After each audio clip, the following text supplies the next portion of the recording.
President. It's been such an interesting debate today, and I think we've heard a lot of talk, especially from Spanish colleagues, about the legalities and respecting democracy and the rule of law. But really, is the answer to that using violent suppression or ignoring the Catalonian people? Of course it's not. And I would echo the calls that we've heard today for dialogue. Now, I'm here representing Scotland, where I have a seat in our national parliament, and I represent the party who campaigned for independence 2 years ago, but in very different circumstances to that which we saw in Catalonia on the 1st of October. And one thing that I took great exception to during our campaign, and what actually infuriated me, were the comments from other countries who felt it was their place and their right to comment on whether or not we should be an independent country. Because it's not for any one of us here to dictate to the people of Catalonia what we think their future should be. That's very much up to them.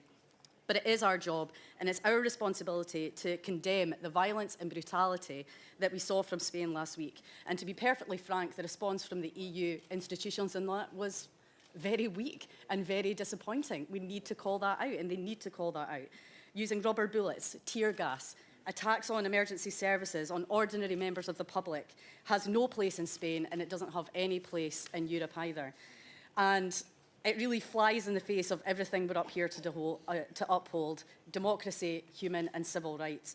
Now, my party is holding its conference this week in Glasgow, and a motion regarding Catalonia was unanimously passed. It asks that we support the right to self-determination and for people to choose the form of government best suited to their needs as an important international principle enshrined in the EU Charter, and notes the Edinburgh Agreement is an example of two governments with diametrically opposed views on independence coming together to agree a process that allowed the people to decide, and calls upon the UN, EU and Council of Europe to act to mediate negotiations with the purpose of facilitating an agreed solution.